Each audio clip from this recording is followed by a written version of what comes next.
नमस्कार दोस्तों, आप सभी का स्वागत है हमारे YouTube चैनल VCS अकेडमी पर। और आज की इस वीडियो में हम नीट IIT से संबंधित टॉपिक लेकर आए हैं। इस वीडियो में हम तरलों के यांत्रिक गुण से संबंधित कुछ महत्वपूर्ण टॉपिक यहाँ पर देखने वाले हैं। इस वीडियो में सबसे पहले हम बात करेंगे कि तरल का प्रवाह कितनी प्रकार का होता है। उसमें हम धारा रेखीय प्रवाह तथा विक्षुब्ध प्रवाह की बात करेंगे। उसके पश्चात तरल के क्रांतिक वेग, सातत्य समीकरण, रेनॉल्ड्स संख्या। उसके पश्चात हम देखने वाले हैं किसी तरल में कितनी प्रकार की ऊर्जाएं मौजूद होती है, उनके व्यंजक यहाँ पर हम देखने वाले हैं, समझने वाले हैं। इस वीडियो के अंत में हम बात करेंगे बर्नौली प्रमेय के बारे में, बर्नौली समीकरण के बारे में।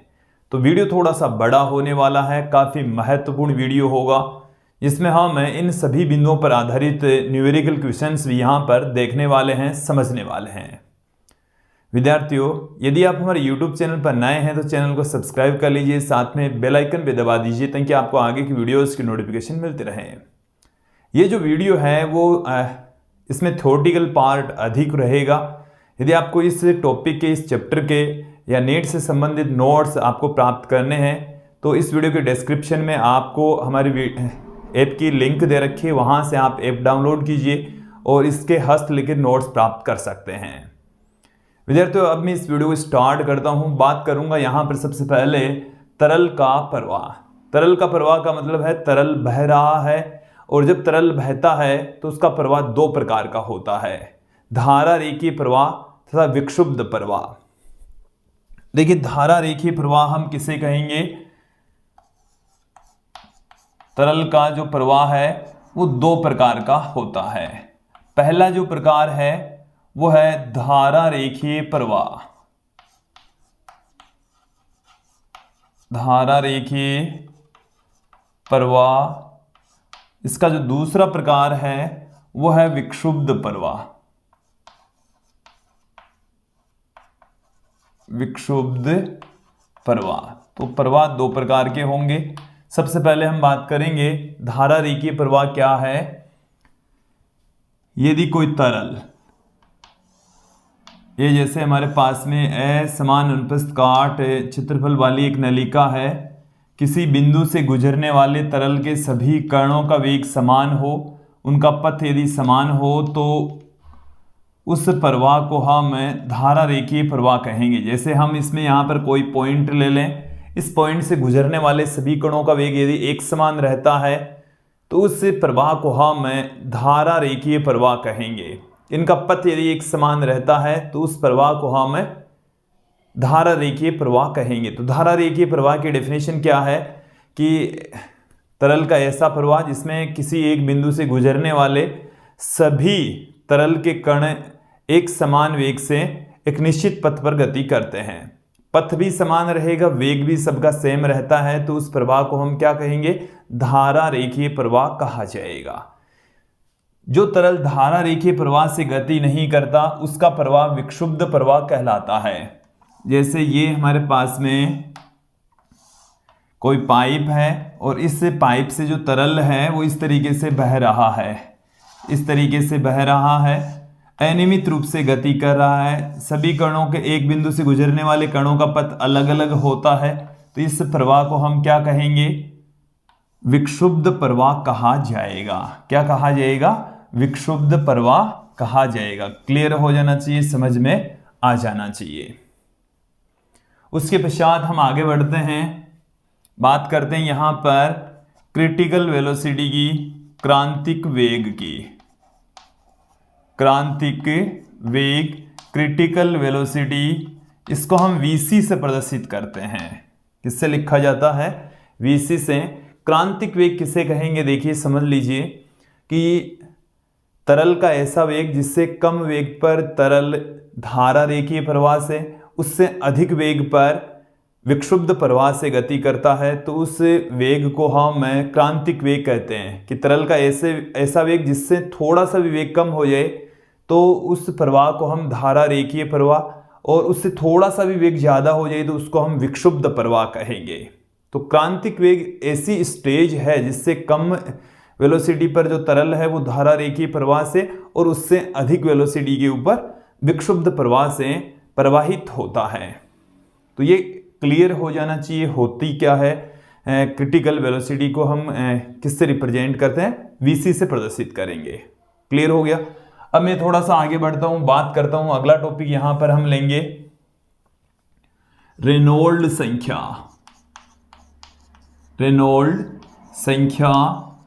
रेनॉल्ड संख्या को विद्यार्थियों हम कैपिटल आर से पुट करेंगे। देखिए किसके इक्वल होती है, रेनॉल्ड संख्या हम किसे कहेंगे। रेनॉल्ड संख्या एक संख्या है जो हमें ये बताती है कि जो तरल है उसका प्रवाह धारा रेखीय प्रवाह है या विक्षुब्ध प्रवाह, इसके बारे में जानकारी देती है। देखिए इसकी जो डेफिनेशन है, परिभाषा है, वो क्या है, समझ लीजिए कि प्रति एकांक क्षेत्रफल से, हमारे पास में एक पाइप लेंगे हम इस तरीके से, ये हमारे पास में एक पाइप है। इस पाइप का जो अनुप्रस्थ काट क्षेत्रफल है वो है ए यहां पर क्या है, अनुप्रस्थ काट क्षेत्रफल, अनुप्रस्थ काट क्षेत्रफल। इसकी जो रेडियस है, इसकी जो त्रिज्या है पाइप की, वो आर है। आर क्या है, पाइप की त्रिज्या। इस पाइप में से एक लिक्विड प्रवाहित हो रहा है। इस लिक्विड का जो घनत्व है वो है रो। रो क्या है, तरल का घनत्व है। तरल का घनत्व हम रो लेकर चल रहे हैं। यहां तक आपको क्लियर हो जाना चाहिए, समझ में आ जाना चाहिए। देखिए ये जो तरल है, इसका जो श्यानता गुणांक है उसको हम लिख रहे हैं नीटा से। श्यानता गुणांक को किससे पुट किया जा रहा है, नीटा से पुट किया जा रहा है। विद्यार्थियों हम आपको बता दें कि श्यान बल, श्यानता गुणांक के बारे में हम अगली वीडियो में डिस्कस करेंगे, विस्तृत अध्ययन करने वाले हैं। तो आप हमारे साथ में यूं ही जुड़े रहिए। मैं यहाँ पर रेनॉल्ड संख्या की बात कर रहा हूँ।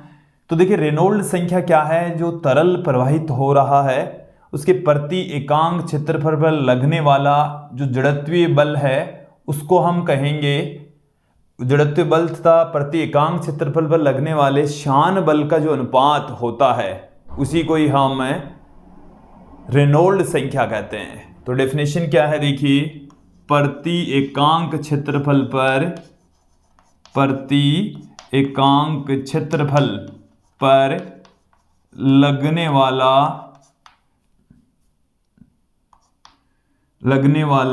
बल, जड़त्व बल कह देंगे, द्रव्यमान के कारण से लगने वाला बल, साथ में प्रति एकांक क्षेत्रफल पर ही, प्रति एकांक क्षेत्रफल पर लगने वाला श्यान बल, लगने वाला श्यान बल।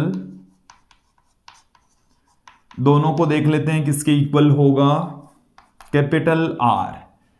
देखिए जो जड़त्वीय बल होता है उसको हम dp/dt से पुट करते हैं। देखेंगे dp/dt, ये प्रति एकांक क्षेत्रफल पर, ये तो हो गया प्रति एकांक क्षेत्रफल पर लगने वाला जड़त्वीय बल। तो देखिए इससे हम क्या लिख सकते हैं, यदि जो तरल है उसकी वेलोसिटी में यहाँ पर v कंसीडर कर लूँ कि v वेग से गति कर रहा है। ये यदि v नियत है तो इस p की जगह हम क्या जानते हैं, m इंटू v जानते हैं। तो v बाहर ले लेंगे, dm/dt आ गया, dm/dt। अभी तक मैंने ये जड़त्वीय बल का फॉर्मूला ही पुट कर रहा हूं मैं। v, देखिए द्रव्यमान के स्थान पर हम आयतन इंटू घनत्व पुट कर सकते हैं, आयतन इंटू घनत्व। तो ये तो रहा घनत्व। आयतन को हम इसके अनुप्रस्थ काट क्षेत्रफल से, और जैसे हम कंसीडर कर लें कि इधर अक्ष में परिवर्तन हो रहा है, अक्ष इस डायरेक्शन में लंबाई तय कर रहा है। तो देखिए ध्यान देना आप यहाँ पर, मैं इस dm/dt को क्या लिख सकता हूं, dm/dt तो द्रव्यमान के स्थान पर मैं पुट कर रहा हूं आयतन इंटू घनत्व, आयतन इंटू घनत्व। आयतन को घनत्व तो मैंने बाहर ले लिया, ये आयतन है विद्यार्थियों, जो ये वाला v है वो वेग है, ये आयतन है।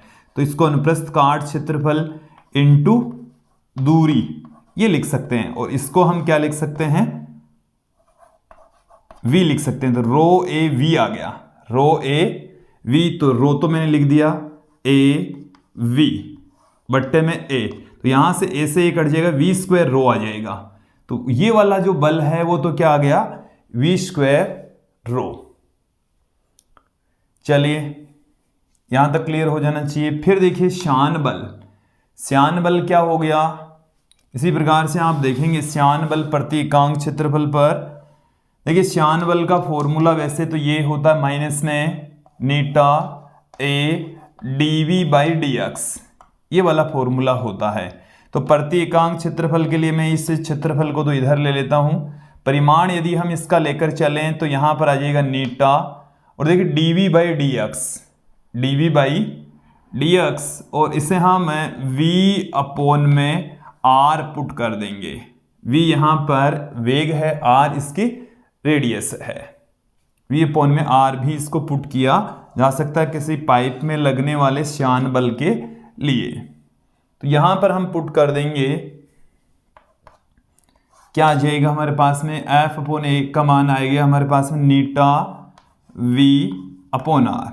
यहां से वी ए से ए कैंसिल हो गया, एक वी से वी भी कैंसिल हो गया, rho V R, rho V R upon में नीटा, ये आ गई रेनॉल्ड संख्या। क्या आ गई है, रेनॉल्ड संख्या। विद्यार्थियों कंपटीशन एग्जाम में कई बार रेनॉल्ड संख्या सीधी ही पूछ ली जाती है, ये बताइए कि रेनॉल्ड संख्या कितनी होती है, उसका फॉर्मूला क्या होता है। तो रेनॉल्ड संख्या का फॉर्मूला आप क्लियर कर लीजिए, आर बराबर हमारे पास में क्या है, रो वी स्मॉल आर अपॉन में नीटा, रो वी आर अपॉन में नीटा, ये हमारे पास में आ गया है। तो यहां तक एकदम क्लियर हो जाना चाहिए, समझ में आ जाना चाहिए, रो वी आर अपॉन में नीटा, ये है रेनॉल्ड संख्या। कैपिटल आर से हम रेनॉल्ड संख्या को पुट करें, स्मॉल आर इस पाइप की त्रिज्या है, रो तरल का घनत्व है, वी तरल की वेलोसिटी और नीटा उसका श्यानता गुणांक है। ये क्लियर हो जाना चाहिए, समझ में भी आ जाना चाहिए। अब हम थोड़ा सा आगे बढ़ते हैं, इसको मैं यहां से मिटा देता हूं। रेनॉल्ड संख्या का मान कहां से कहां तक हो सकता है, देखिए आर की जो वैल्यू है वो कहां से कहां तक पॉसिबल है वो देख लीजिए, ध्यान दीजिए। आर का मान,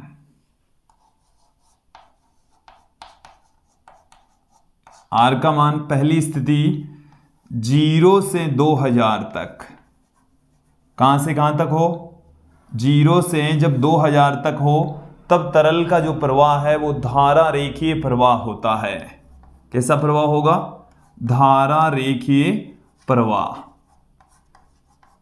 रेनॉल्ड संख्या से ही हम ये पता लगा लेंगे कि जो तरल है वो किस प्रवाह से, किस प्रकार के प्रवाह से प्रवाहित हो रहा है।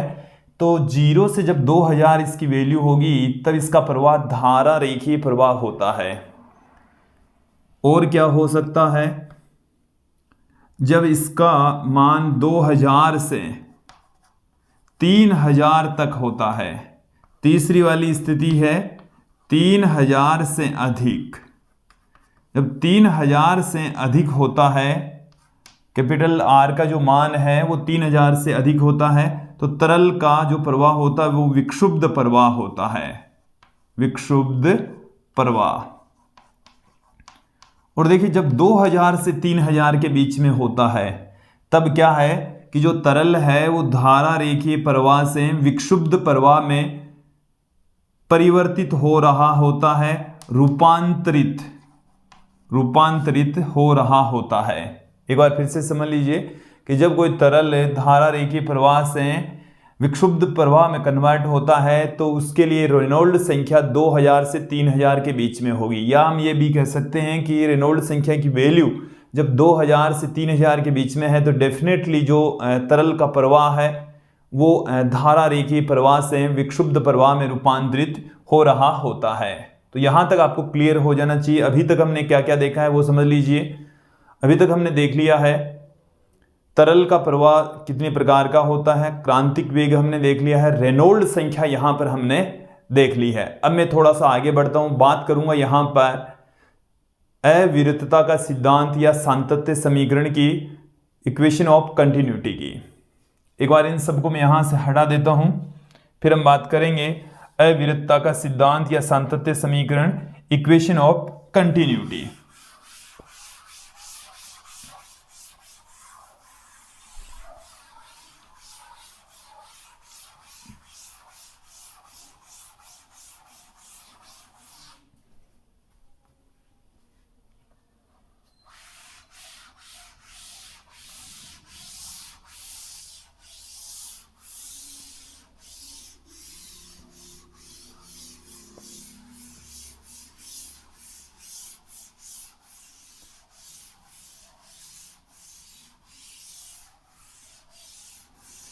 चलिए अब देखेंगे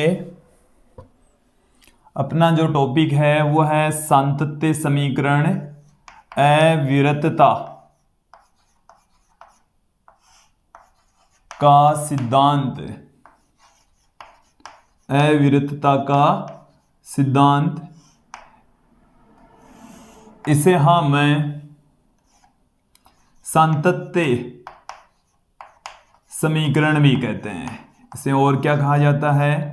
सातत्य समीकरण कहा जाता है। इसको हम इक्वेशन ऑफ कंटिन्यूटी भी कह सकते हैं। Equation of continuity.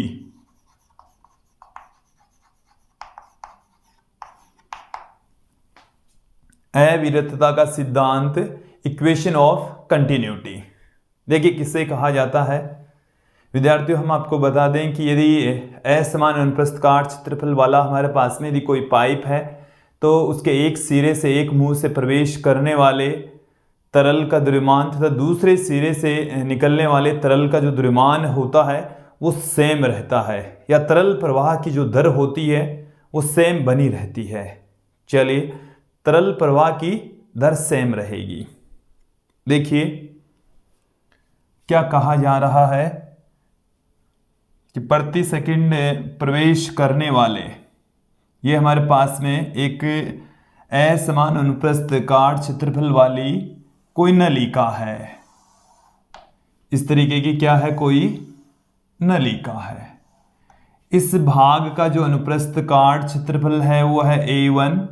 इस पर जो तरल है इसकी वेलोसिटी है V1। इस भाग का अनुप्रस्थ काट क्षेत्रफल है A2 और वेलोसिटी यहां पर है V2। ये तरल इस तरीके से प्रवाहित होगा। तरल है वो एक सिरे से दूसरे सिरे की ओर गति कर रहा है, ऐसे।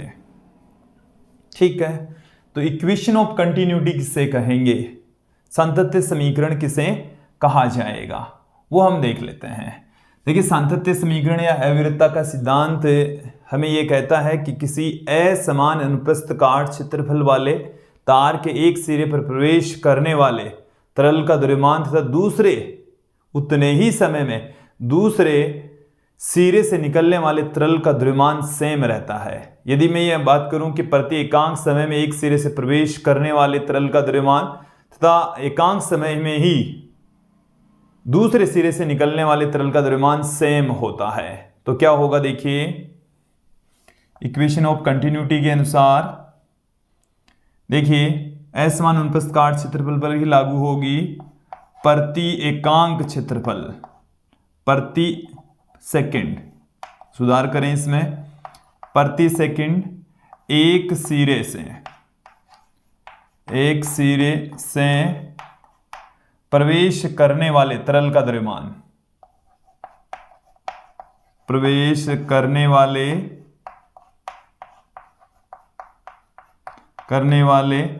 तरल का द्रव्यमान, एक सिरे से जितना द्रव्यमान प्रवेश कर रहा है उतना ही दूसरे सिरे से बाहर भी निकलेगा। तो प्रति सेकंड दूसरे सिरे से बाहर निकलने वाले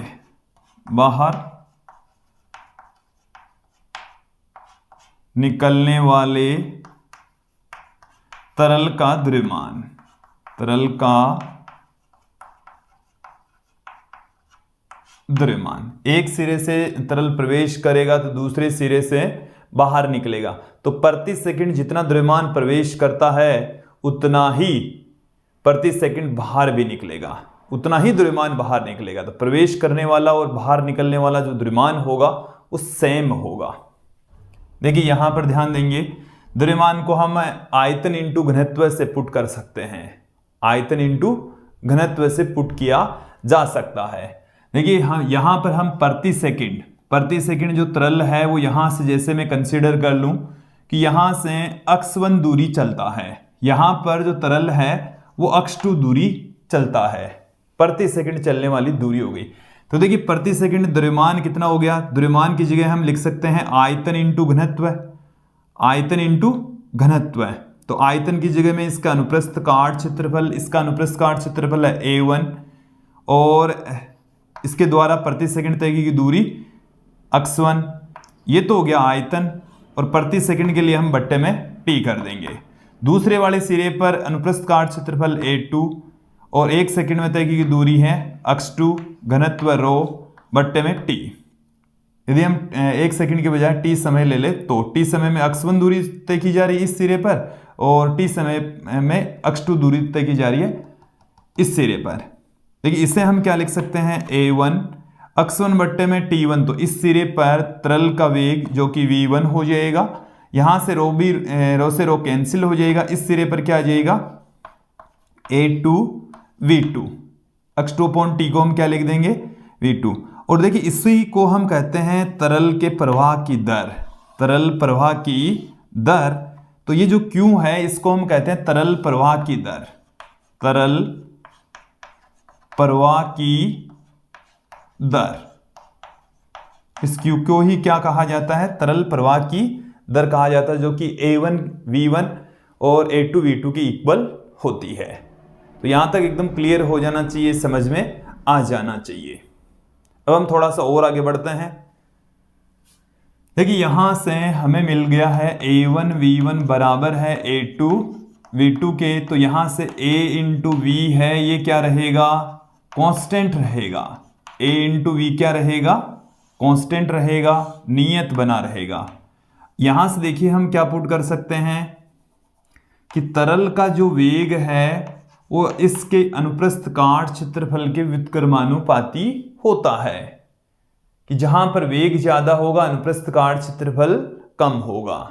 यहां पर ध्यान दें कि इसका अनुप्रस्थ काट क्षेत्रफल बड़ा तो इस सिरे पर वेग कम होगा, यहां पर अनुप्रस्थ काट क्षेत्रफल छोटा तो यहां पर वेलोसिटी अधिक होगी। ये भी हम अपने दैनिक जीवन में भी बहुत बार यूज में लेते हैं और यहां पर कुछ एग्जांपल से भी हम समझेंगे। यदि मैं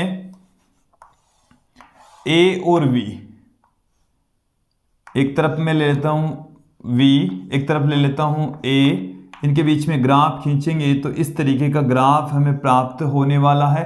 दोनों एक दूसरे के व्युत्क्रमानुपाती होते हैं। क्लियर।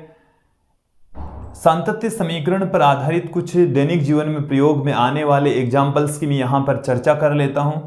देखिए क्या होगा, अपने दैनिक जीवन के उदाहरण देखिए। मैं बात करता हूं नदी के प्रवाह की। तो देखिए नदी जब पहाड़ी इलाके में होती है या जब वो संकरी होती है, संकड़ी है, संकड़ी मतलब कि उसकी चौड़ाई कम है, इट मीन्स उसका जब अनुप्रस्थ काट क्षेत्रफल कम होता है तो वहां पर उसकी वेलोसिटी अधिक होती है। देखिए मैं ये एक नदी का ऊपर से डायग्राम दिखा रहा हूं। एक जगह पर है ये चौड़ी और यहां पर है ये नदी का प्रवाह हो रहा है। इस तरीके से नदी का जल प्रवाहित तो होता है। तो यहां का अनुप्रस्थ काट क्षेत्रफल क्या है, कम। ये A1 है वो कम है और A2 है वो अधिक है। यहां का अनुप्रस्थ काट क्षेत्रफल A2, यहां की वेलोसिटी V1, यहां की वेलोसिटी है V2। तो आप देखेंगे कि यहां की वेलोसिटी V1 है वो ज्यादा होगी, V2 की कम होगी, क्योंकि अनुप्रस्थ काट क्षेत्रफल बढ़ेगा तो वेलोसिटी क्या हो जाएगी, डिक्रीज हो जाएगी। तो जो गहरी नदी होती है, चौड़ी नदी होती है, वो शांत दिखाई पड़ती है कि उसमें वेलोसिटी कम होती है। जबकि जो नदी की चौड़ाई कम होती है या जो छितली होती है छिछली जो होती है उसमें गहराई वाली नदी नहीं होती, तो उसमें जो जल है वो तेज गति से प्रवाहित होता है, हमारे को दिखाई भी पड़ता है। ये हम जानते हैं, दैनिक जीवन में हमने देखा भी है, समझा भी है। एक और एग्जाम्पल आप यहां पर देखें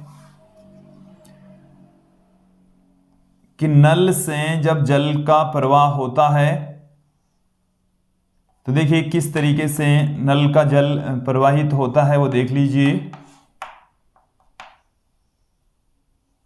ये हमारे पास में एक नल है, ठीक है। यहां से पानी जब बाहर निकलेगा तो जैसे जैसे ये नीचे जाएगा इसकी जो धार है इसकी मोटाई कम होती जाएगी, ये हम जानते हैं। यहां से इसकी जो चौड़ाई है अनुप्रस्थ काट क्षेत्रफल अधिक होता है, जैसे जैसे ये नीचे जाएगा ये पतली होती जाती है। ये क्या होती जाएगी? पतली हो जाएगी। उसके पीछे रीजन क्या होता है कि इसका अनुप्रस्थ काट क्षेत्रफल यहाँ पर अधिक, इसका अनुप्रस्थ काट क्षेत्रफल A1, यहाँ पर A2, यहाँ A1 बड़ा होता है, A2 छोटा होता है। और यहाँ पर देखिए गुरुत्वाकर्षण बल के अधीन ये गिर रहा है, तो इसकी वेलोसिटी हम ये जानते भी हैं कि क्या होती है, ज़्यादा होती है। तो ये V2 अधिक हो जाएगा, तो अनुप्रस्थ काट क्षेत्रफल इसका क्या हो जाएगा, कम हो जाएगा। गुरुत्वाकर्षण बल के अधीन जब ये पानी गिर रहा होता है तो हम ये जानते हैं कि प्रति सेकंड इसकी वेलोसिटी इंक्रीज होती है, और वेलोसिटी जब इंक्रीज होगी तो अनुप्रस्थ काट क्षेत्रफल घट जाएगा, कम हो जाएगा, डिक्रीज हो जाएगा। यहाँ तक क्लियर हो जाना चाहिए, समझ में आ जाना चाहिए। क्लियर। अब हम अपने दैनिक जीवन के भी कुछ एग्जाम्पल यहाँ पर मैं बात करूँ। जैसे आपने देखा होगा कि किसी मोटर से हम एक प्लास्टिक की पाइप से पानी खींच रहे हैं, तो जब उसकी वेलोसिटी बढ़ती है तो वो जैसे पहले पानी आ रहा है धीमे, तो उसकी मोटाई रहती है ये, और जैसे ही उसकी मोटर लगाकर उस पाइप को खींचते हैं, आपने अपने घरों में देखा होगा हम मोटर से पानी खींचने के लिए मोटर का प्रयोग करते हैं। उसके मोटर से पहले जब ये मोटर नहीं चल रही है तब इस पाइप में से जो पानी है वो धीमे बह रहा है, इस पाइप की मोटाई रहती है ये। अब इसके आगे हम क्या लगा दें, मोटर लगा दें, तो मोटर द्वारा जब पानी खींचा जाता है तो उसकी वेलोसिटी बढ़ जाती है, पानी की वेलोसिटी बढ़ जाती है, तो ये जो पाइप है इसका अनुप्रस्थ काट क्षेत्रफल घट जाता है। वेलोसिटी बढ़ेगी तो अनुप्रस्थ काट क्षेत्रफल क्या हो जाएगा, घट जाएगा। अनुप्रस्थ काट क्षेत्रफल घटता है तो उस स्थिति में ये जो पाइप है वो पिचक जाती है। पाइप क्या हो जाएगी, पिचक जाएगी, सिकुड़ जाएगी, पतली हो जाएगी। आपने देखा होगा मोटर से जब किसी पाइप में से होता हुआ पानी आता है तो जो प्लास्टिक की पाइप है वो पिचक जाती है, देखा होगा। अब हम थोड़ा सा और आगे बढ़ते हैं, कुछ एग्जाम्पल्स यहां पर हम ले लेते हैं। मैं यहां पर बात करूंगा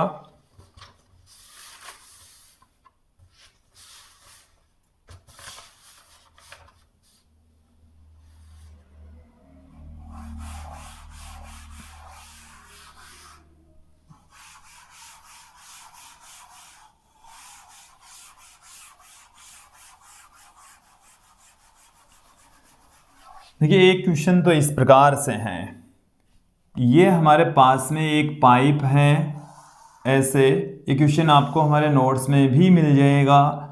असमान अनुप्रस्थ काट क्षेत्रफल है यहाँ का, इसकी जो रेडियस है, इस सिरे की जो रेडियस है वो है 0.5 मीटर, इसकी जो रेडियस है वो है 0.1 मीटर, ठीक है।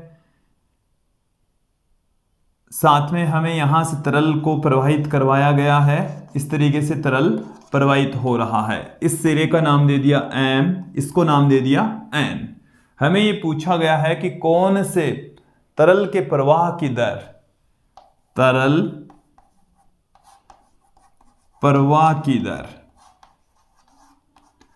तरल प्रवाह की दर कौन से सिरे पर कम होगी, तो यहां पर M पर अधिक होगी, N की तुलना में M पर अधिक होगी, या M की तुलना में N पर अधिक होगी, समय के साथ में चेंज होगी, या दोनों पर समान होगी। तो हम आपको बता दें तरल प्रवाह की दर, यहाँ पर सांतत्य समीकरण लागू होगा, A1 V1 बराबर होगा A2 V2 के, जो कि तरल प्रवाह की दर के इक्वल होगा, जिसको हम Q से पुट कर रहे हैं, ठीक है। तो ये दोनों ही सिरों पर क्या रहनी है, क्योंकि A1 इंटू V1 ये कांस्टेंट रहता है, A इंटू V क्या रहता है, कांस्टेंट रहता है, तो दोनों सिरों के ऊपर तरल प्रवाह की दर सेम रहेगी। तरल प्रवाह की दर क्या बनी रहेगी? सेम बनी रहेगी। एक क्वेश्चन भी मैं आपके सामने रख देता हूं विद्यार्थियों, ये आपको हमारे नोट्स में मिल जाएगा। देखिए क्या है क्वेश्चन है, देखिए एक पाइप है और इस पाइप में से बहने वाला जो तरल है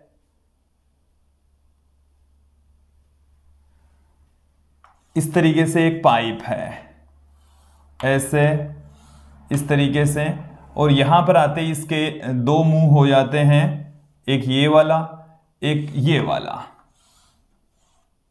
ठीक है। इन पर कुछ आंकड़े मैं आपके सामने लिख देता हूं कि इसका जो अनुप्रस्थ काट क्षेत्रफल है A1 बराबर 0.2 मीटर स्क्वायर और जो वेलोसिटी है यहां पर वो है 4 मीटर प्रति सेकंड। यहां पर जो वेलोसिटी है वो है v2 जो कि हमें 2 मीटर प्रति सेकंड, और इसका जो अनुप्रस्थ काट क्षेत्रफल है वो 0.2 मीटर स्क्वायर। इस सिरे पर जो वेग है वो है v3 और इसका जो अनुप्रस्थ काट क्षेत्रफल है A3 बराबर वो हमें दे रखा है 0. चलिए मैं इसका अनुप्रस्थ काट क्षेत्रफल भी आपको बता देता हूं, 0.4 मीटर स्क्वायर, 0.4 मीटर स्क्वायर हमें दे रखा है। तो इसकी वेलोसिटी क्या होगी? वेलोसिटी हमें पूछिए। चलिए तो यहां पर आप ध्यान देंगे, एक सिरे से प्रवेश करने वाले तरल के लिए A1 V1 बराबर होता है दूसरे सिरे पर A2 V2 पर। यहां पर तो एक की बजाय कितने हैं? 2 सिरे हैं। एक की बजाय यहां पर कितने सिरे हो गए? तो इस सिरे के ऊपर भी क्या हो जाएगा? A2 V2 प्लस में A3 V3 यहां पर अप्लाई होगा, क्योंकि यहां से प्रवेश कर रहा है, यहां से दोनों से बाहर निकल रहा है। क्लियर? तो A1 का मान कितना? 0.2, V1 का मान कितना? 4, A2 का मान कितना? 0.2, V2 का मान कितना? 2, फिर प्लस में A3 का मान कितना? 0.4, V3 हमें फाइंड आउट करना है। तो यहां से इन दोनों को गुणा करेंगे तो 0.8, इन दोनों को गुणा करेंगे तो 0.4, फिर प्लस में 0.4 इंटू V3, इसको बराबर की इस तरफ ले आइए तो 0.8 माइनस 0.4 बराबर 0.4 V3। तो V3 कितना आ जाएगा? यहां से 0.4 बचेगा, इधर भी 0.4 का भाग लगा देंगे तो 1 मीटर प्रति सेकंड हमें प्राप्त हो जाएगा। यहां तक क्लियर हो जाना चाहिए, समझ में आ जाना चाहिए। अब हम थोड़ा सा और आगे बढ़ते हैं, बात करेंगे कि जब कोई तरल प्रवाहित होता है तो उसमें समाहित ऊर्जा कितनी होती है।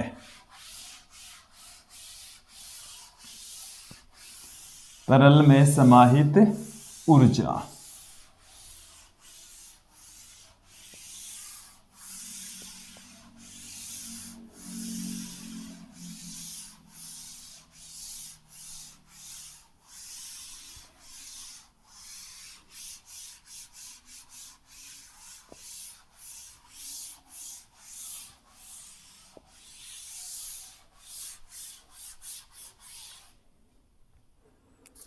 तरल में उपस्थित ऊर्जा। तो देखिए तरल में उपस्थित ऊर्जा को हम 3 भागों में डिवाइड कर सकते हैं। बहते हुए तरल की ऊर्जा, अब हमारा टॉपिक है वो क्या है? बहते हुए तरल की ऊर्जा। बहते हुए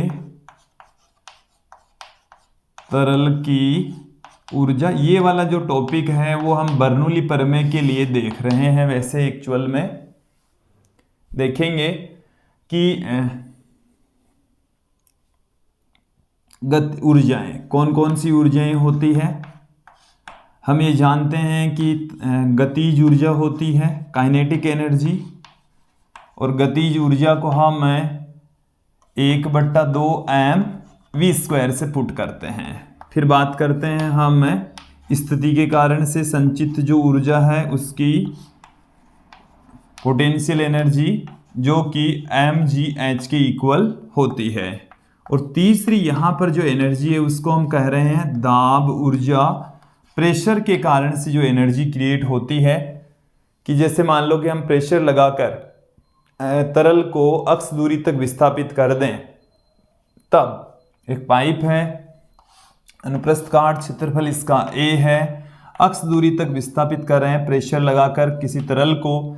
तो देखिए किया गया जो कार्य है, कार्य बराबर होता है बल गुणा विस्थापन, और बल के स्थान पर हम P इंटू ए पुट कर सकते हैं, और a इंटू अक्ष को हम आयतन लिख सकते हैं। तो देखो ये जो किया गया कार्य है इसी को ही हम दाब ऊर्जा कहते हैं। तो PV आ गया, ये वाला जो V है वो आयतन को रिप्रेजेंट कर रहा है, ये V है वो वेलोसिटी को प्रदर्शित कर रहा है। तो ऊर्जा के जो फॉर्मूले हैं, अलग अलग प्रकार की ऊर्जाएं हमने आपको बताई है, वो ये होती है तीनों। अब मैं बात करता हूं प्रति एकांक आयतन में की ऊर्जा। प्रति एकांक आयतन की ऊर्जा कितनी होगी? प्रति एकांक आयतन की ऊर्जा, आयतन की ऊर्जा, प्रति एकांक आयतन की ऊर्जा के लिए इसमें हम आयतन का भाग लगा देंगे, m बट्टे में v इंटू वी स्क्वायर। तो m बट्टे v की जगह हम क्या लिख देंगे?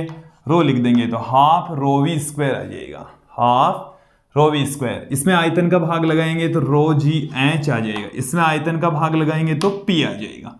ये आ गई है प्रति एकांक आयतन की गतिज ऊर्जा हाफ रो वी स्क्वायर, प्रति एकांक आयतन की स्थितिज ऊर्जा रो जी एच, और प्रति एकांक आयतन की दाब ऊर्जा P। क्लियर? आगे बढ़ते हैं, बात करूंगा मैं यहां पर प्रति एकांक द्रव्यमान के लिए। प्रति एकांक द्रव्यमान के लिए प्रति एकांक द्रव्यमान की जो ऊर्जा होगी वो कितनी होगी? द्रव्यमान में का भाग लगा देंगे इसमें, तो हाफ वी स्क्वायर आ गया। इसमें द्रव्यमान का भाग लगा देंगे तो जी एच आ जाएगा, इसमें द्रव्यमान का भाग लगा देंगे तो देखिए द्रव्यमान का भाग लगा देंगे हम, तो देखिए द्रव्यमान बट्टा जो आयतन होता है वो रो होता है, तो P बट्टे में रो आ जाएगा, P बट्टे में रो। तो ये आ गया है हमारे पास में, किसी तरल जब प्रवाहित होता है तो उसके अंदर समाहित जो विभिन्न प्रकार की ऊर्जाएं हैं वो इस फॉर्म में इस तरीके से हम लिख सकते हैं। इनको आप ध्यान रखें क्योंकि इनका प्रयोग हम बर्नौली प्रमेय में भी करने वाले हैं, बर्नौली समीकरण में करने वाले हैं। देखिए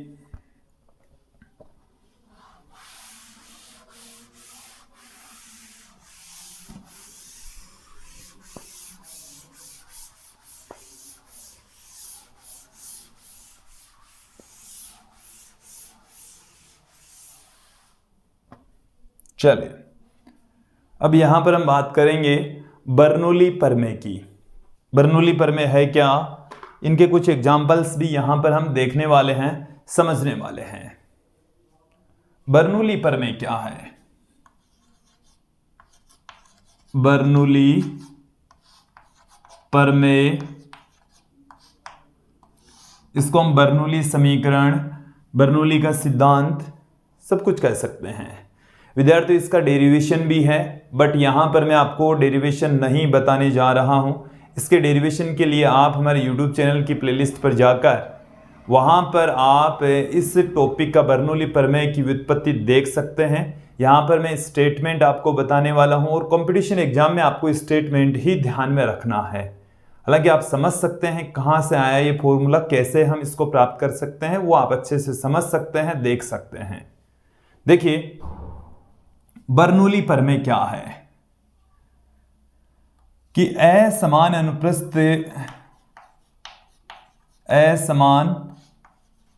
अनुप्रस्थ काट क्षेत्रफल वाले पाइप पर लागू होगी। काट क्षेत्रफल वाले पाइप, हमने असमान अनुप्रस्थ काट क्षेत्रफल वाला क्या लिया है? एक पाइप लिया है जिसमें हम एक तरल को प्रवाहित यहां पर करवा रहे हैं।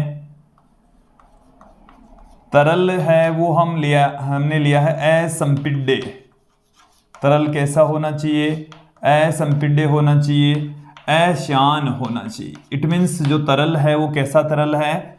एक आदर्श तरल होना चाहिए। आदर्श तरल की हम डेफिनेशन पहले ही दे चुके हैं।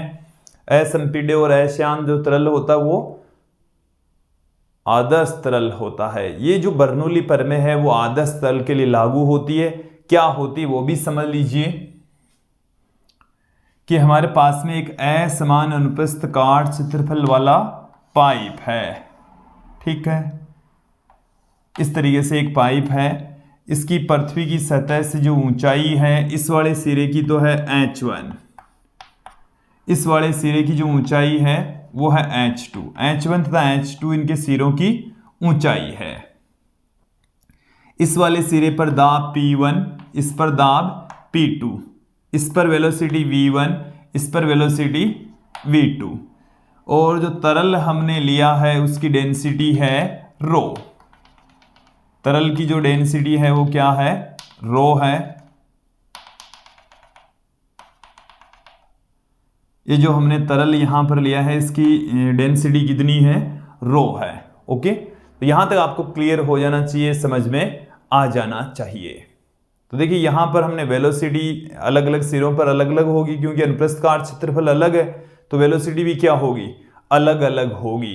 क्योंकि ये हमने सातत्य समीकरण में देख लिया था, इक्वेशन ऑफ कंटिन्यूटी में देख लिया था कि असमान अनुप्रस्थ काट क्षेत्रफल पर वेलोसिटी भी क्या होगी, भिन्न भिन्न होगी। देखिए बर्नौली प्रमेय क्या कहती है कि एक सिरे के ऊपर प्रत्येकांक आयतन की कुल ऊर्जा, प्रत्येकांक आयतन की कुल ऊर्जा दूसरे सिरे पर प्रत्येकांक आयतन की कुल ऊर्जा के बराबर रहती है। या हम ये कह सकते हैं कि किसी बिंदु पर जो आदर्श तरल है उसकी कुल ऊर्जा नियत रहती है। इट मीन्स उसकी गतिज ऊर्जा, स्थितिज ऊर्जा तथा दाब ऊर्जा का जो मान है वो नियत रहेगा, कांस्टेंट रहेगा।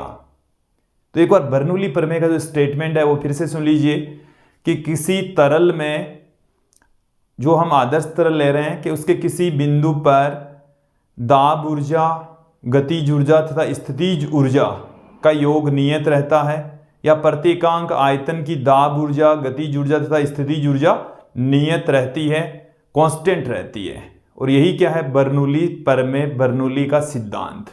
देखिए इक्वेशन की फॉर्म में हम यदि पुट करें तो इसको हम क्या लिख सकते हैं, इस वाले सिरे के ऊपर दाब P1, प्रत्येकांक आयतन की यह दाब ऊर्जा, इस वाले सिरे पर प्रत्येकांक आयतन की गतिज ऊर्जा तो 1/2 रो V1 स्क्वायर, यहां पर प्रत्येकांक आयतन की स्थितिज ऊर्जा तो रो GH1 बराबर दूसरे सिरे के ऊपर P2 प्लस 1/2 रो V2 स्क्वायर प्लस रो GH2 आ गया हमारे पास में।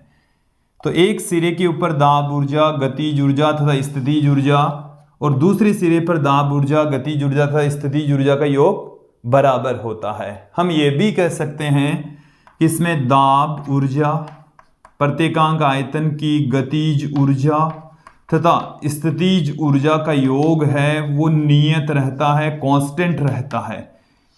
इस फॉर्म में भी हम पुट कर सकते हैं।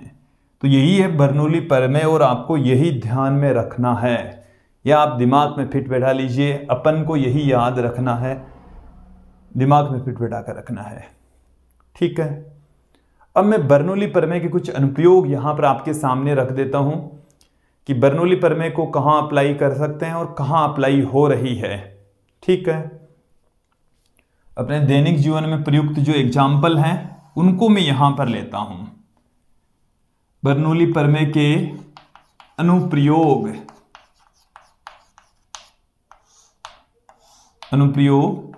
सबसे पहले मैं अनुप्रयोग ले रहा हूं कि पानी में दो जहाज एक दूसरे के समांतर, एक दूसरे के नजदीक जब गति करते हैं, एक जहाज मतलब जहाज, छोटी नाव ले लीजिए, एक नाव जा रही है, हमने ऊपर से इसकी फोटो ली है, ये हमने दूसरी, ये इधर गति कर रही है, ये भी इधर गति कर रही है, ये पानी है। ये जो फोटो हमने ली है वो किधर से ली है, ऊपर से ली है। ये क्लियर हो गया। तो इधर वेलोसिटी क्या होगी, इसकी बढ़ जाएगी, इसके रेस्पेक्ट, ये पानी तो पीछे जाएगा ना, पानी पीछे जाएगा, ये खुद आगे जाएगी तो ये पानी पीछे जाएगा। क्लियर।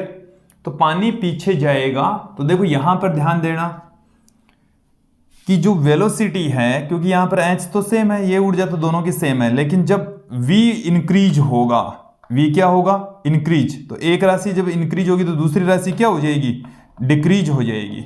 तो ये वाली आपको बात तो ध्यान रखनी है कि जब वेलोसिटी बढ़ती है तो दाब क्या होता है, घटता है, और जब वेलोसिटी घटती है तो दाब क्या होता है, बढ़ता है। ये सत्य है कि जब वेलोसिटी क्या होती है, यहां पर वेलोसिटी इसकी क्या हो रही है, इंक्रीज, तो इस बिंदु के ऊपर दाब क्या हो रहा है, डिक्रीज। तो यहां पर दाब है कम, दाब क्या है, कम।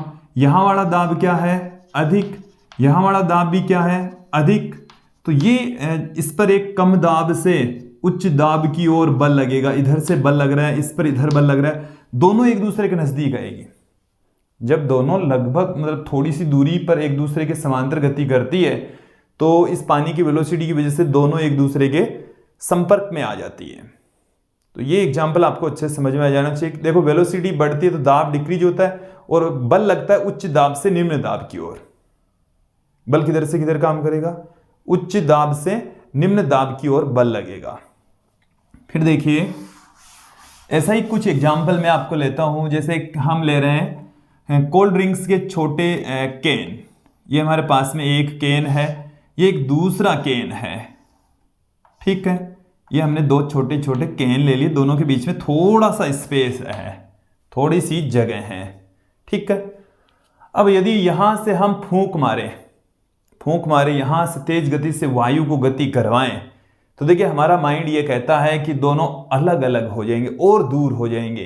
ये खाली कैन है, तो जब यहां से हवा पास होगी, वेलोसिटी बढ़ा दे यहां से गुजरने वाली वायु की, तो हमें ये लगता है कि ये दोनों और दूर हो जाएंगे, बट ऐसा नहीं है विद्यार्थियों। यहां से गुजरने वाली वायु की वेलोसिटी जब इंक्रीज होगी तो यहां का प्रेशर क्या हो जाएगा, डिक्रीज। यहां का प्रेशर डिक्रीज हो जाएगा।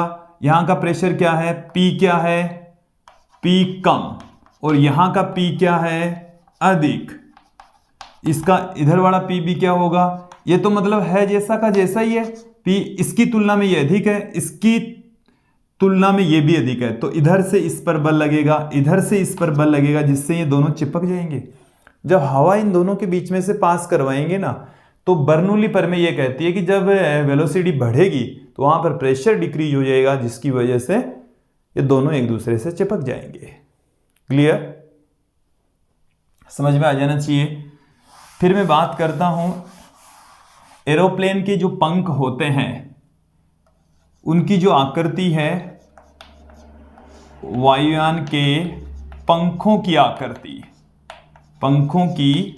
आकृति एक विशेष डिजाइन में बनाई जाती ताकि वो टेक ऑफ कर सके, ठीक है। ऐसा क्यों, एरोफाइल आकृति उनको बोलते हैं। क्या कहा जाता है, एरोफाइल आकृति कहते हैं, कहा जाता है। ऐसा क्यों होता है वो भी समझ लीजिए। देखिए जो एरोप्लेन के पंख होते हैं वो नीचे से सपाट और आगे से ऐसे होते हैं, थोड़ा सा चढ़ाव वाले, पीछे से ऐसे, ठीक है। आगे की तरफ से थोड़ा सा इस तरीके से होंगे। ऐसे होने से क्या हो जाता है, ये एरोप्लेन जब आगे बढ़ता है, ये इसका पंख ऐसे है, आगे से ये क्या है, मोटा, पीछे से नीचे से तो सपाट है, ऊपर से ऐसे है वक्राकार। देखो एक बार समझना, एरोप्लेन ऐसे जा रहा है, ठीक है, इसका एक पंख ऐसे, एक पंख ही इसके उधर दूसरी तरफ ऐसे। तो ये जो पंख है वो नीचे से तो क्या होता है, सपाट, ऊपर से होता है ऐसे थोड़ा सा ऐसे ढलान सा होता है, ऐसे जैसे मैंने दिखाया ना वैसे ढलान होगा इसमें। ये जो पंख है ना वो ऐसे है, ऐसे लंबा है ऐसे, ठीक है। उसको हम देख रहे हैं एक साइड से, एरोप्लेन ऐसे खड़ा है, पंख ऐसे है, वो वाली स्थिति है ये, ठीक है। तो यहां से जब वो आगे बढ़ेगा तो इधर की जो वायु है वो ऐसे रहेगी, सीधी निकल रही है नीचे से, लेकिन इसके सामने वाली ऐसे जाएगी, इस तरीके से ऐसे। तो यहां का जो वायु का वेग है वो क्या हो जाएगा, अधिक। v क्या हो जाएगा, अधिक। यहां पर v क्या है, कम। देखो v अधिक होगा तो p क्या होगा, कम, और यहां का p क्या होगा, अधिक। हमने आपको क्लियर कर दिया है कि इस पर एक बल लगेगा, उच्च दाब से निम्न दाब की ओर बल काम करता है। तो इस एरोप्लेन के पंख पर नीचे से किधर बल लग रहा है, ऊपर की ओर एक बल काम कर रहा है। और इस बल के कारण से जब एरोप्लेन बहुत तेजी से गति करती है तो एक स्थिति ऐसी आ जाती है कि ऊपर की ओर लगने वाला बल अधिक हो जाता है। नीचे की ओर गुरुत्वाकर्षण बल काम कर रहा है, ऊपर की ओर लगने वाला बल क्या हो जाता है, अधिक। तो एरोप्लेन टेक ऑफ कर जाता है, सतह से ऊपर उठ जाता है। क्यों हो जाता है मैंने क्लियर कर दिया है, आपको भी समझ में आ जाना चाहिए। फिर मैं यहां पर बात करता हूं, यहां पर हमने 2-3 एग्जाम्पल तो ले लिए हैं, अब हम आगे बढ़ते हैं। मैं यहां पर बात करता हूं हार्ट अटैक आना। हार्ट अटैक कैसे आता है, हार्ट अटैक की घटना को हम कैसे समझ सकते हैं वो देखिए। हम ये जानते हैं कि जो हार्ट है वो ब्लड को पंपिंग करता है, जो रक्त वाहिनियाँ होती हैं वो ब्लड को संचरित करती है। और हमने ये सुना भी है, जाना भी है कि हार्ट अटैक जब चिकनाई युक्त पदार्थ खाते हैं तो उसकी वजह से हार्ट अटैक होता है। एक्चुअल में जो हार्ट अटैक होता है विद्यार्थी, उसका रीजन आप यहाँ पर समझ लीजिए। असली जो रीजन है वो क्या है कि यहाँ पर कोलेस्ट्रॉल जमा हो जाता है। चिकनाई युक्त पदार्थ आप खा रहे हैं, ये रक्त वाहिनी है, रक्त वाहिनी रक्त नलिका है, और इसमें चिकनाई युक्त पदार्थ खाने से कोलेस्ट्रॉल जमा हो जाता है। क्या जमा हो गया है, इसकी अंदरूनी सतह के ऊपर कोलेस्ट्रॉल जमा हो गया है। अंदरूनी सतह पर क्या जमा हो गया, कोलेस्ट्रॉल इकट्ठा हो गया है, कोलेस्ट्रॉल जमा हो गया है। ठीक है, अब यहां से ब्लड का सर्कुलेशन हो रहा, ब्लड यहां से आ रहा है, ऐसे ऐसे आ रहा है। यहां का अनुप्रस्थ काट क्षेत्रफल अधिक, ठीक है, A1 V1। तो यहां की बात करूं मैं A2 V2, तो देखना, ध्यान देना, अनुप्रस्थ काट क्षेत्रफल कम तो V2 क्या हो जाएगा, अधिक हो जाएगा। यहां पर वेग क्या हो जाएगा, अधिक, तो प्रेशर क्या हो जाएगा, कम। तो इस जगह पर वेग अधिक है तो प्रेशर क्या है, कम है। देखो अनुप्रस्थ काट क्षेत्रफल घट गया है तो सातत्य समीकरण इक्वेशन ऑफ कंटिन्यूटी हमें क्या कहती है कि जहां का अनुप्रस्थ काट क्षेत्रफल कम होता है वहां पर तरल की वेलोसिटी अधिक होती है। तो यहां पर इस ब्लड की वेलोसिटी अधिक होगी, दाब कम होगा, दाब कम होगा, जबकि यहां वाला जो दाब है वो अधिक हो जाएगा। यहां वाला दाब भी अधिक है, यहां वाला दाब कम है, तो इस पर इधर बाहर से अंदर की ओर एक बल काम करेगा जिससे ये पिचक जाएगी। पिचक जाएगी तो ब्लड सर्कुलेशन बंद हो जाएगा, और जब ब्लड सर्कुलेशन बंद हो जाता है तो उसी को ही हम क्या कहते हैं, हार्ट अटैक कहते हैं। तो हार्ट अटैक इस तरीके से आता है विद्यार्थियों, क्लियर हो जाना चाहिए। अब थोड़ा सा और आगे बढ़ते हैं, हम कुछ एग्जाम्पल हम और लेंगे यहां पर। जैसे रेलवे प्लेटफॉर्म पर रेलगाड़ी आते समय दूर हट जाना चाहिए। दूर नहीं हटते तो वो रेलगाड़ी अपनी ओर खींच लेती है। आपने गाड़ी, मोटर वाहन या जो ट्रक होते हैं जब हाईवे से गुजर रहे होते हैं तो जो प्लास्टिक की थैलियां हैं उनके पीछे जो दौड़ती है उसके पीछे भी यही रीजन होता है। देखिए आपने सुना होगा कि ट्रेन के नज़दीक नहीं खड़ा होना चाहिए, नहीं तो वो अपनी ओर खींच लेती है। ये सही बात है। ये हमारे पास में रेलवे प्लेटफॉर्म है और कोई ट्रेन इस रेलवे ट्रैक से इधर जा रही है, ऐसे जा रही है, इधर जाएगी तो इसके पृष्ठ की जो वायु है, यहाँ वाली जो वायु है, इसका वेग क्या हो जाएगा, इंक्रीज हो जाएगा। तो वेग इंक्रीज होगा तो इस जगह का जो दाब है वो क्या हो जाएगा, डिक्रीज। अब आप यहाँ पर खड़े हैं, इस जगह पर खड़े हैं, यहाँ का दाब कम है, यहाँ का दाब क्या है, अधिक। तो अधिक दाब से कम दाब की ओर एक बल लगेगा। ये ट्रेन जा रही है इधर, ये ट्रेन इधर जा रही है, तो यहाँ का जस्ट पास की जो वायु है उसकी वेलोसिटी इंक्रीज, दाब डिक्रीज। तो यहाँ का दाब कम, सॉरी यहाँ का दाब कम, यहाँ का दाब अधिक। तो अधिक दाब से कम दाब की ओर बल लगेगा और जिसके कारण से ये जो व्यक्ति है ना वो इधर इस ट्रेन के पास आएगा, ट्रेन की ओर गिर जाएगा। तो क्लियर हो जाना चाहिए, ये भी समझ में आ गया होगा। फिर मैं थोड़ा सा और आगे बढ़ता हूँ, कुछ एग्जाम्पल हम और लेंगे। जैसे लोहे की चादर या जो टिन की चादर होती है आंधी में उड़ जाती है, आंधी में उड़ जाती है। उसके पीछे रीजन आप समझें, यहाँ पर ये हमारे पास में जैसे नालीदार चादरें हैं, यहां से आंधी जा रही है, आंधी की हवा, ये क्या है, टिन चादर, चादर है, टिन कह सकते हैं, लोहे की चद्दर है, छत कह सकते हैं। ठीक है, देखो यहां पर तेज हवाएं चलती है, उसी को हम कह रहे हैं आंधी। तो यहां पर V क्या हो जाएगा, इंक्रीज। V जब इंक्रीज होगा तो यहां का दाब क्या हो गया, कम। इस छत के नीचे, इसकी छत के नीचे यहां की वेलोसिटी है बहुत कम है, तो यहां का प्रेशर है ज्यादा, तो इस बिंदु का प्रेशर ज्यादा, इस बिंदु का प्रेशर कम, तो निम्न दाब से उच्च दाब की ओर बल लगेगा, नीचे से इसके ऊपर की ओर बल लगेगा, जिसके कारण से ये जो टिन है, चादर है, वो उड़ जाएगी। टिन या चादर क्या हो जाएगी, उड़ जाएगी। इस तरीके से उड़ जाती है विद्यार्थियों।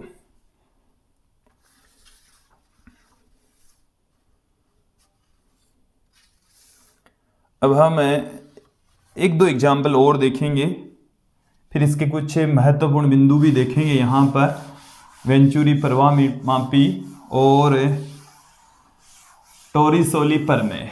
इससे पहले मैं दो अनुप्रयोग आपको और बता देता हूं विद्यार्थियों। मैं यहां पर बात करूंगा मैग्नस प्रभाव और कणित्र, दोनों की बात करूंगा। पहले मैं बात कर लेता हूं कणित्र। कणित्र क्या करता है, स्प्रे, इसको हम क्या कहते हैं, स्प्रेयर होता है। आपने देखा होगा कि नाई की दुकान पर पानी का छिड़काव करने के लिए स्प्रे का प्रयोग करते हैं। हम स्प्रे का प्रयोग करते हैं, सेंट का प्रयोग करते हैं। इसके अलावा आपने लकड़ी या लोहे की वस्तुओं पर कलर करने के लिए स्प्रे, कलर भी किससे करते हैं, वाहनों पर कलर करते हैं तो स्प्रे के जरिए करते हैं। लकड़ी पर जब कलर करते हैं, लोहे की अलमारियों पर, लोहे के सामान पर कई बार आपने कलर करते हुए देखा होगा, तो स्प्रे से करते हैं। तो वो स्प्रे कैसे काम करता है वो मैं यहां पर समझा देता हूं। देखिए ये हमारे पास में एक बोतल है और इस बोतल पर यहाँ पर एक कुचालक ढक्कन और यहाँ से एक पाइप इसमें लगी होती है। यहाँ पर लिक्विड पदार्थ भरा है, तरल पदार्थ भरा है। अब देखिए, अब समझें आप यहाँ पर कैसे काम करेगा ये। यहाँ पर एक छोटा सा पिस्टन लगा होता है, क्या लगा होगा, छोटा सा पिस्टन यहाँ पर लगा होता है। तो ये छोटे से पिस्टन को जब यहाँ पर धक्का मारा जाता है, इधर से धक्का मारेंगे, इस पर क्या करेंगे, ये छोटा सा पिस्टन है, इसको हम हाथ से धक्का मारेंगे। जैसे ही यहाँ से धक्का मारेंगे तो यहाँ की जो वायु है ना, वो तेजी से इधर गति करेगी। यहाँ की वायु गति कर रही है, कुछ नहीं है, लिक्विड यहाँ पर भरा पड़ा है। देखो ये वाला लिक्विड यहाँ से ऊपर चढ़ता हुआ, इधर से होता हुआ इधर स्प्रे के रूप में बाहर निकलता है। कैसे निकलता है वो समझ लीजिए। यहां से जैसे ही धक्का मारेंगे, यहां की जो वायु है, देखो यहां पर लगी होती है एक स्प्रिंग, यहां पर क्या लगी होती है, एक स्प्रिंग। जैसे ही इसको धक्का मारेंगे, वापस इसको उसी पोजीशन में ले आएगी।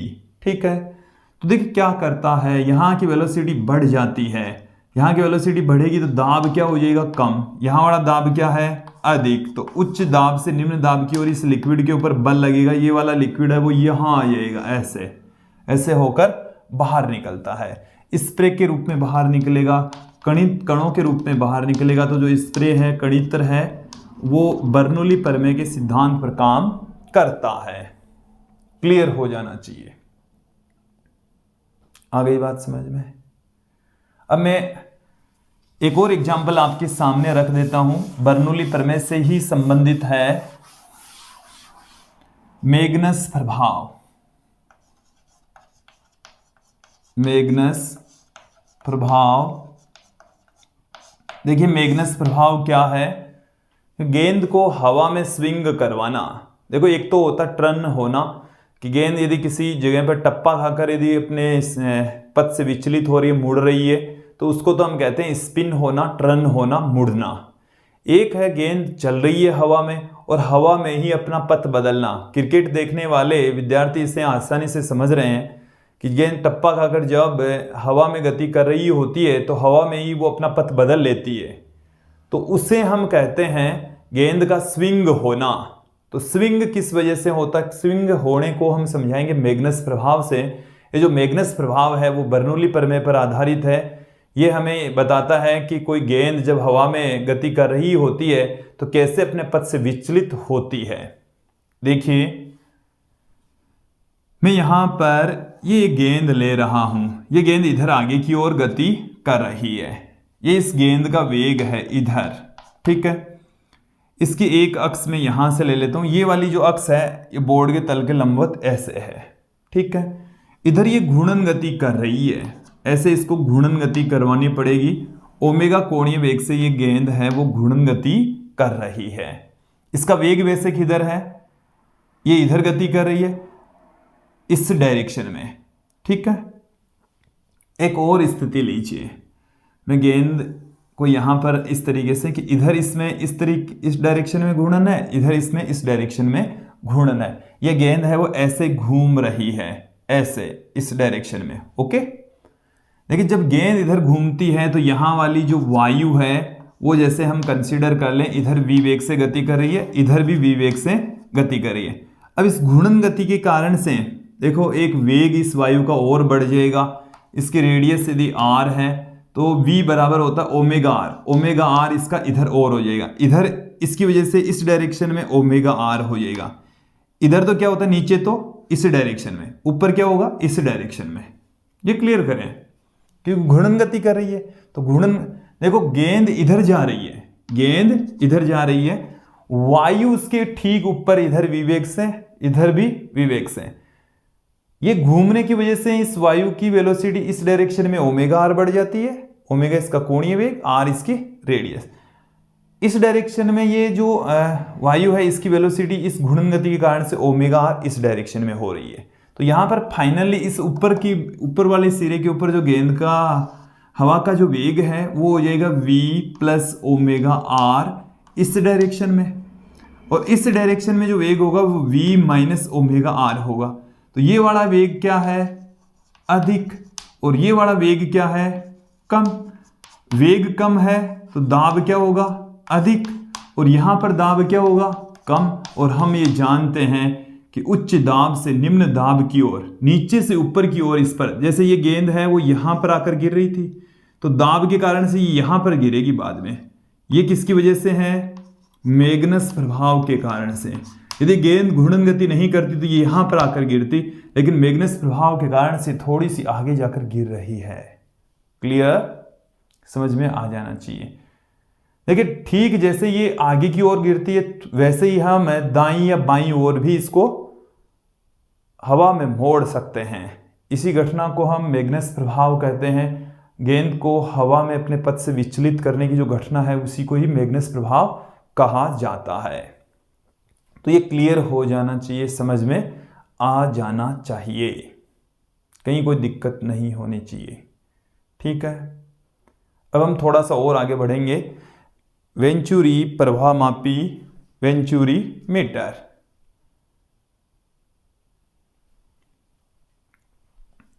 इन सबको मैं यहां से एक बार मिटा देता हूं। वेंचुरी प्रभामापी, वेंचुरी मीटर क्या है?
देखिए, वेंटुरी प्रवाहमापी, वेंटुरी प्रवाहमापी, मापी वेंचुरी मीटर।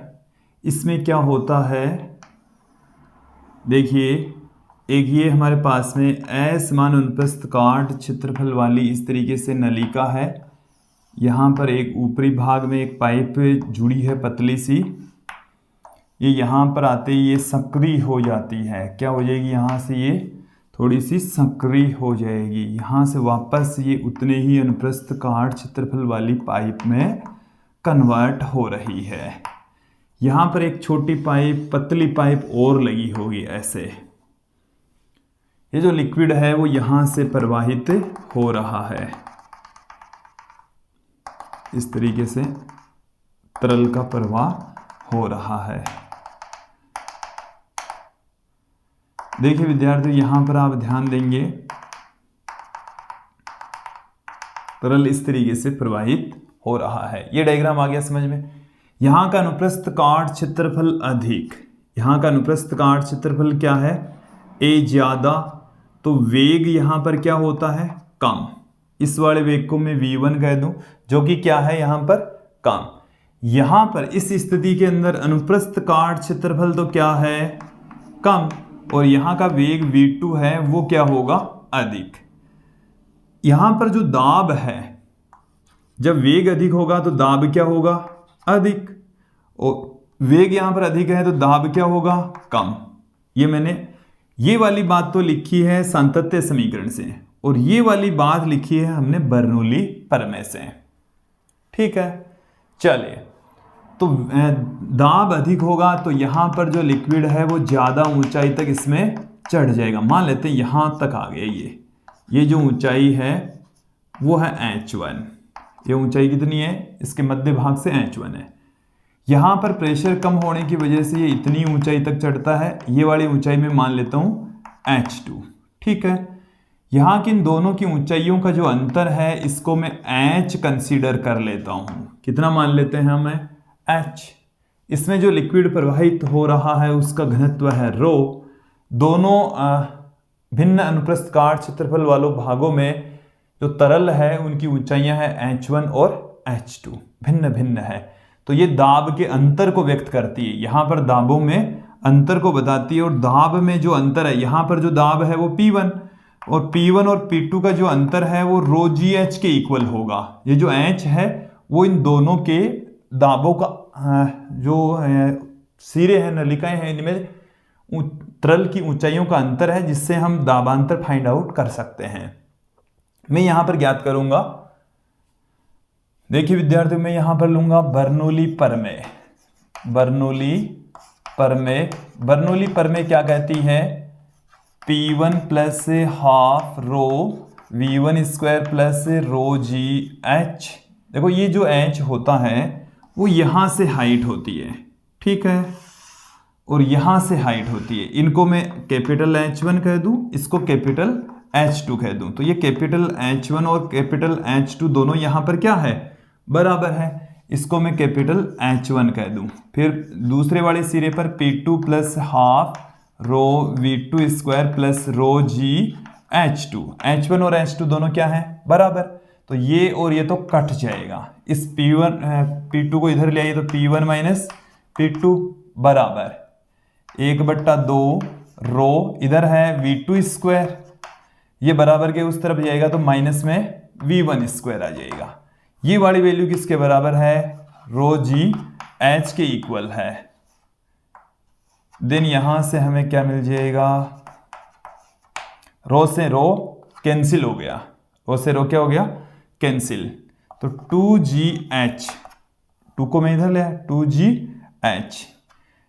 V2 को हम क्या पुट कर सकते हैं, देखिए A1 V1 बराबर क्या होता है, A1 V1 बराबर A2 V2। तो यहां से आप देखें V2 चाहिए अपन को, तो V2 बराबर A1 V1 upon A2 put कर देंगे तो क्या आ जाएगा, A1 square V1 square upon A2 का स्क्वायर माइनस V1 स्क्वायर। यहां से हम क्या कॉमन ले लें, V1 स्क्वायर कॉमन ले लेते हैं, तो क्या आ गया, A1 स्क्वायर A2 स्क्वायर लघुत्तम आ जाएगा तो माइनस में A2 स्क्वायर आ जाएगा ये, तो V1 बराबर कितना निकल कर आ रहा है, इधर ध्यान देंगे आप 2GH A2 का square upon A1 square minus A2 square का रूट, ये हमें मिल चुका है A2 अंडररूट में 2GH बट्टे में A1 square minus A2 square. इसकी सहायता से वेंचुरी प्रवाह मीटर की सहायता से हम तरल के प्रवाह की दर ज्ञात करते हैं। तो तरल के प्रवाह की दर कितनी आ जाएगी, यहाँ से Q बराबर होता है A1V1। तो V1 का मान कितना है, ये रहा, V1 का मान है A2 अंडररूट में 2GH बट्टे में A1 square minus A2 square. ये आ गई हमारे पास में। किसी वेंचुरी प्रवाह मीटर की सहायता से हम तरल के प्रवाह की दर ज्ञात कर सकते हैं। ये आपको समझ में आ जानी चाहिए, अच्छे से समझ में आ जानी चाहिए। अब मैं बर्नौली प्रमेय का अंतिम अनुप्रयोग यहां पर ले लेता हूं, टोरिसोली प्रमेय या बहिस्त्राव वेग। टोरिसोली प्रमेय कह सकते हैं या हम बहिस्त्राव वेग भी इसको कह सकते हैं। चलिए इसको हम मिटा देते हैं यहां से।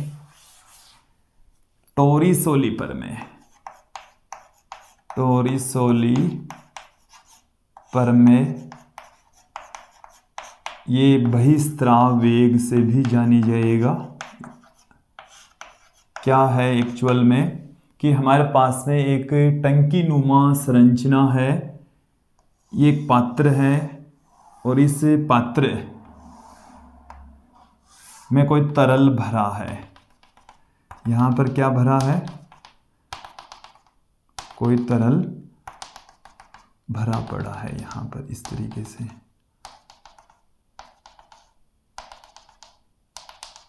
जैसे यहाँ तक भरा है, इसकी जो ऊंचाई है वो h है, इसकी जो ऊंचाई है वो कितनी है h।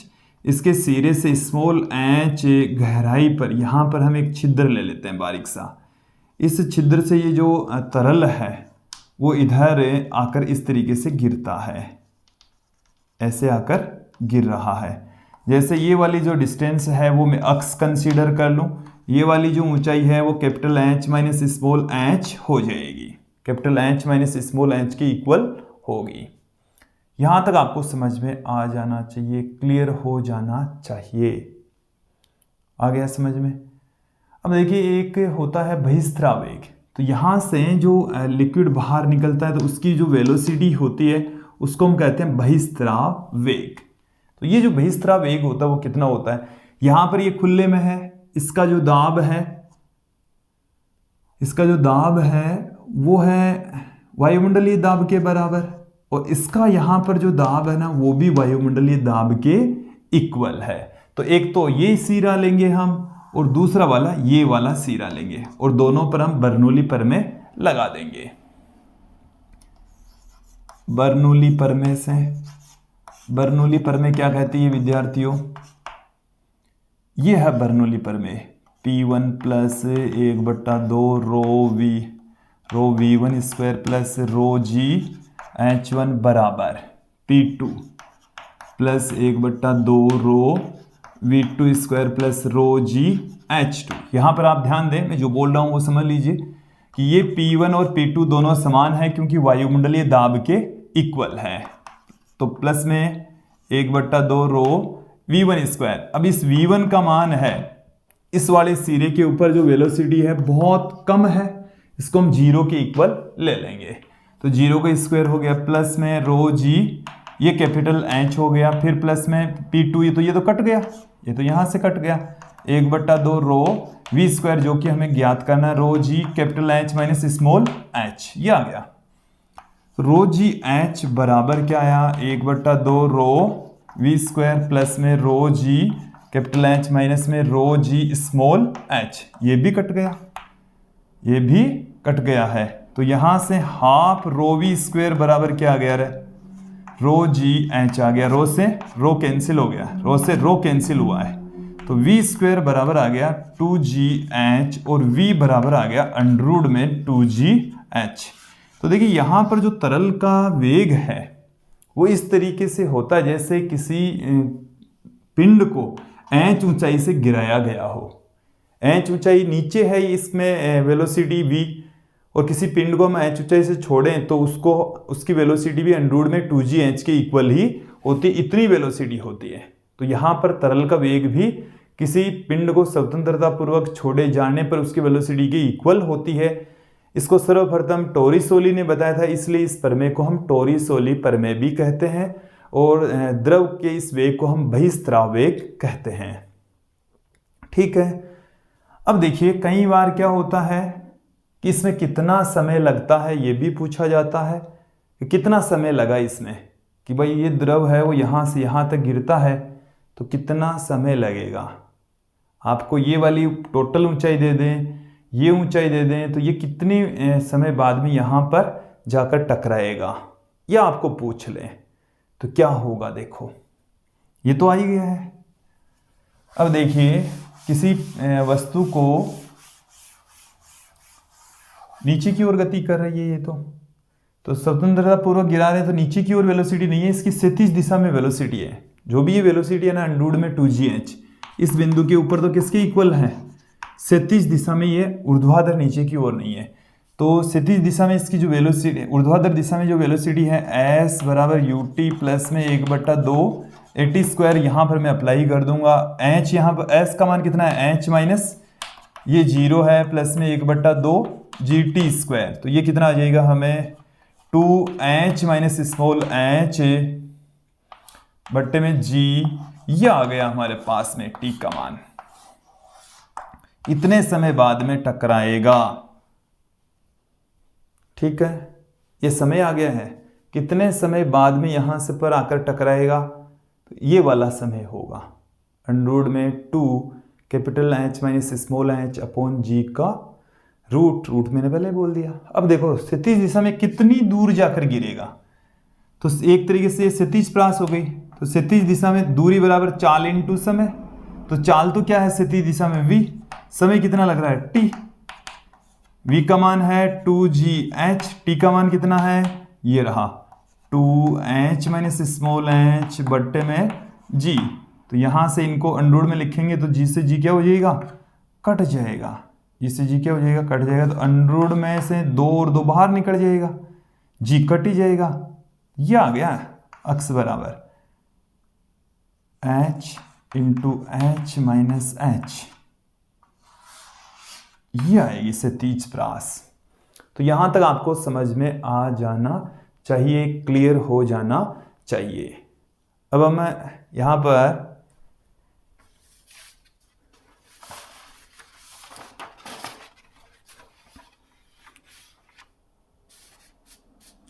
विद्यार्थियों, ये वीडियो काफ़ी लंबा हो गया, काफ़ी बड़ा हो गया है।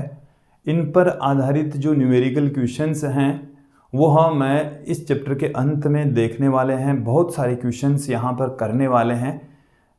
आज के इस वीडियो में इतना ही। धन्यवाद दोस्तों। अगला जो वीडियो होगा वो शांता से रिलेटेड होगा। आप हमारे साथ में यूं ही बने रहिए। धन्यवाद दोस्तों।